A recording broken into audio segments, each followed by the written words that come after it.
काफी सारी लड़कियां हितियान को पूछ रही थी कि तुम्हारे पास जो डॉगी है वो कैसा दिखता है। तभी हितियान की नजर गई कि वहाँ से जियानी गुजर रहा है, तो उसने जियानी को रोक के कहा कि ये रहा, मैंने उसे पकड़ लिया। वो जियानी के साथ ही जाने लगा और कहा कि स्कूल के बाद मेरे साथ बॉल खेलने आना। जियानी उसे मना कर देता है कि मैं नहीं आऊंगा तुम्हारे साथ। हितियान पूछता है तुम क्यों नहीं आना चाहते।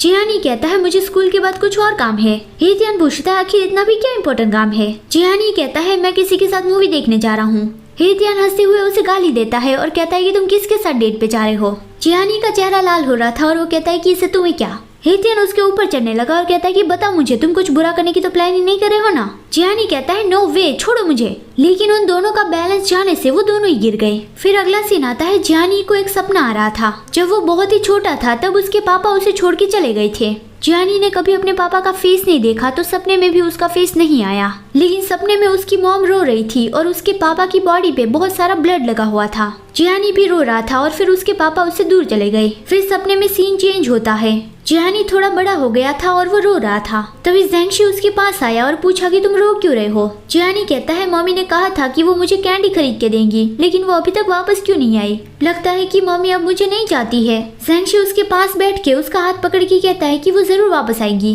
तब तक मैं यहाँ तुम्हारे साथ रहता हूँ। जियानी कहता है तुम मेरे साथ रहोगे, लेकिन कब तक। फिर उसकी नींद खुली। ज़ेंगशी उसके पास ही बैठा हुआ था और जियानी कहता है मुझे एक बहुत ही अजीब सपना आया, लेकिन वो एकदम रियल हो ऐसा फील हो रहा था। सपने में मेरे पापा आए थे और फिर उसके बाद एक पर्सन मेरे सामने आया। हम दोनों साथ में बैठे। वो बार बार मेरा नाम पुकार रहा था कि जियानी जियानी। गेस करो कि वो पर्सन कौन हो सकता है। लेकिन ज़ेंगशी उसके नाक को पिंच करके कहता है कि अब जाग गए हो तो उठ जाओ, रिसेस अभी खत्म होने वाली है। जियानी कहता है हे मुझे दर्द हो रहा है। यहाँ पे ज़ेंगशी ने जवाब नहीं दिया, लेकिन मुझे लगता है कि उसे ये पता ही था कि उसे मेरा ही सपना आया था। फिर स्कूल के बाद ज़ेंगशी जियानी का इंतजार कर रहा था। तभी दो लड़कियां मस्ती करती हुई आई और ज़ेंगशी से टकरा गई और फिर वो उससे माफी मांगने लगी। एक लड़की ने जो कैप पहनी हुई थी, ज़ेंगशी से टकराने से वो कैप निकल गई थी, तो ज़ेंगशी वो कैप उसे फिर से पहना के कहता है कि बुद्धू आगे से फिर ध्यान से चलना। वो लड़की कहती है ओके। उसके जाने के बाद तुरंत ही जियानी भागता हुआ आता है कि ज़ेंगशी जल्दी भागो। वो बहुत ही तेजी से भागता हुआ आ रहा था, तो उस लड़की की तरह ही वो ज़ेंगशी से टकरा गया।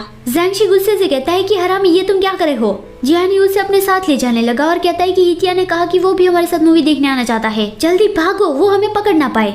ज़ेंगशी बहुत ही गुस्से से उसके सर पे पंच लगाता है और कहता है किसने कहा कि हम लोग मूवी देखने जा रहे हैं। जियानी कहता है आज कहा तो था तुमने।